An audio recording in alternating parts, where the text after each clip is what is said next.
A lot of your African chieftains would have more wives than that, and this was a real problem. And also, the African people did not believe it was necessary to be faithful to their spouses. This created problems for Islam, and the same thing with Christianity. In fact, one of the first Christian missionaries in Africa, David Livingstone, a name, just simply finally gave up. He said, I'm going to devote my life to exploring because I'm getting nowhere trying to Christianize these people. But anyway, the Islamic people, as I mentioned earlier, had a problem in that the Africans insist on having priests. Islam says there are no priests. Everybody can go directly to Allah.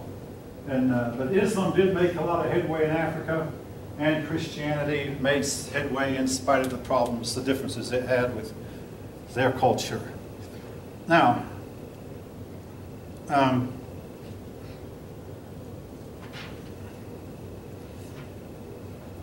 in the case of African family life, the woman was often the dominant member of the family. It was called matriarchy. And a man could only pass his inheritance to his sister's children. Now, the reason for that is, in the case of the mother, we always know when a person's born who the mother is, or pretty much know who the mother is. Oftentimes, we're not sure who the father is. So, a man would know that his sister, I mean, the woman was his sister if they had the same mother. It didn't matter if they had the same father or not, but if a man, and a woman had the same mother, they were considered brother and sister. But a man would pass his inheritance on to his sister's children because he was sure that way that his inheritance was going to his own relatives. They had fewer taboos between the sexes than anyone else did. And again, this is a unique feature of their civilization. This is in the book, by the way. They didn't have as many taboos between men and women. Their art and music had a religious function, mostly religious. Their art had a lot of emphasis on sculpture. Their music had a very heavy rhythmic beat, and the African people still seem to like this heavy rhythm. And when African people were forced out of Africa as slaves and came to the New World, they would take their African type of music and Christianize it, and it became known as the popular Negro spiritual. And a famous German preacher named Dietrich Bonhoeffer, before World War II, visited Harlem, and he heard an African black choir sing at the Harlem church. He said, I would like to have my choir sing this. So he had the song copied to music, went back to Germany, and taught African music to the German choirs, and it went over pretty well. Again, they used the drum. Now, a lot of students are surprised to learn that Africans had a musical instrument called the xylophone. They not only had the drum, they had the stringed instruments, they also had the xylophone.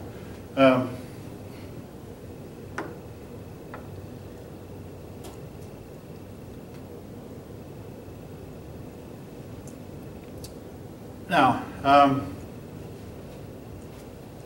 oh yeah, slavery even goes back to the time of the ancient Egyptians. Now, there is something I want to say about one of the kingdoms, the kingdom of Mali. I had a student from Mali one time, and you may have noticed I teach that when the government gets involved in helping the poor, the government collapses. Well, there was a fairly rich king of Mali who converted to Islam, and he decided to make a pilgrimage to Mecca one day.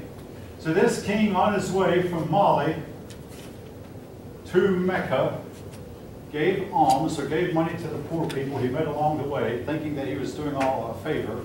Here's a problem with that. It was tax money. The king is a very, very poor man, and the only way he can get money is through taxing or taking it from people at sword point or gunpoint. And he has a right to do that because, after all, I mean, he needs it sometimes. I mean, there's limits, perhaps, but he gave away his money and came home flat broke, and his people didn't have enough tax money to enrich him. And the result was he could not pay his army, could not even field an army. With the result was that his kingdom was overrun, and his kingdom came to an end with him. But he told this story to me, and there was another lesson of a case where that the government got involved in charity, helping the poor, with the result that it bought the whole kingdom now. But Mali was one of the powerful kingdoms, along with Zimbabwe, and along with, your book names some others, I'm not going to write them down. Mali, Zimbabwe, Ghana. These were trading centers. Here was a problem with them, though after a time, they all tended to collapse. All right, oh yes. The word Savannah. We think of it as a town in Georgia. And Savannah is a grassland. Now, when I say grass, it is grass, but the grasses are so tall that they'll block your vision. And again, you get involved in this grass, and after a while you can stick your hand out and can't even see your hand. And unless you're highly trained and highly skilled, don't ever enter a savanna, because you will not be able to find your way out unless you've been highly trained or highly skilled. You'll get lost in it, permanently lost, and be difficult to find you. All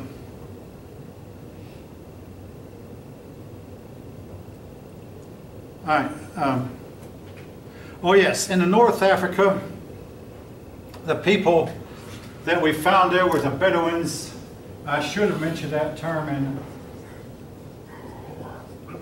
basically, Bedouins are nomadic type people, but they not, unlike typical nomads, they oftentimes follow the merchandise, not just the herds. But your Arab people here, before Muhammad, were Bedouins.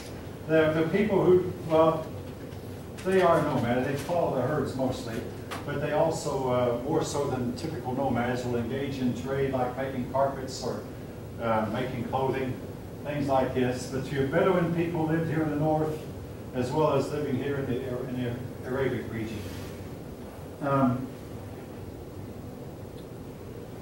Now, there is, I mean, if we're going to get far out about it, I will. I mean, I was reading this just yesterday. I heard it for the first time 40 years ago. There's a people in Africa called the Dogon.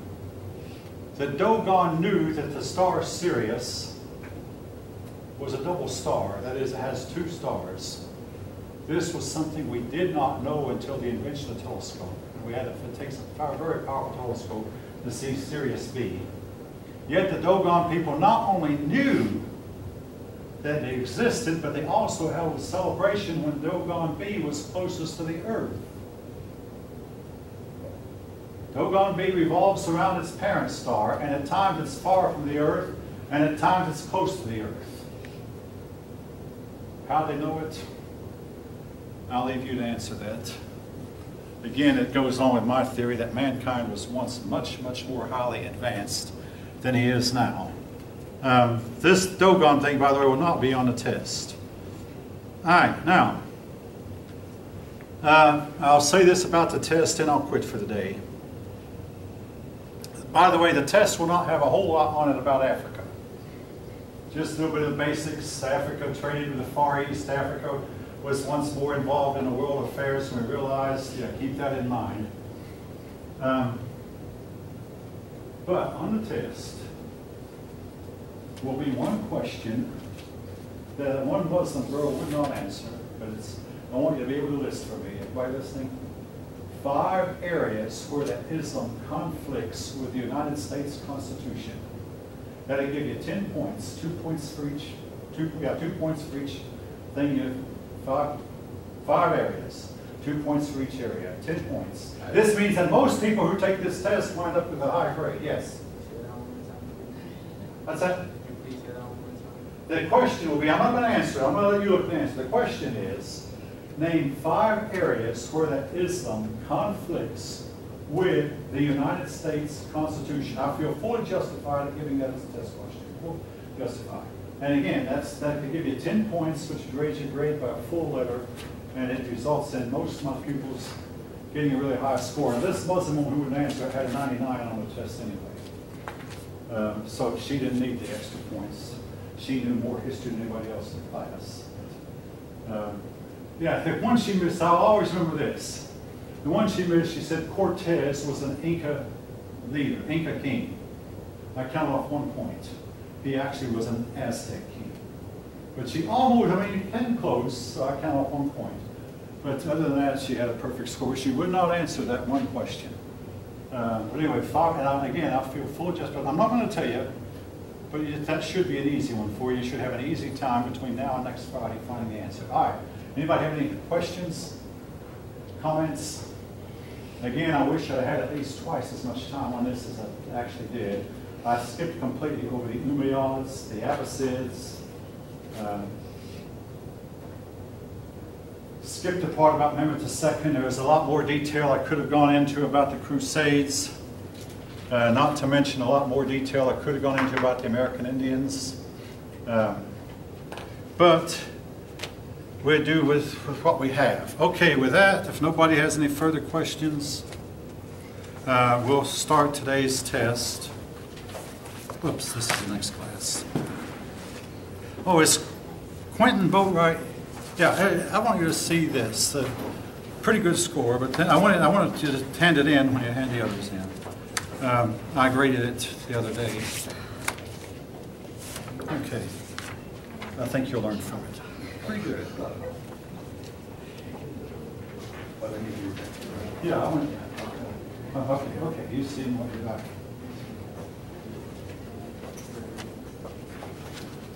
Well, by the way, I've had 2 of you already. If you have missed a test, if there's any way you can, come here at 9 o'clock in the morning, and I'll be right here. Nobody's in this room. 2 of you already come, and I'll give you the makeup. Okay, with that, now again, folks, you will not be taking the same test that your neighbor did. So I don't need to say anything more about that.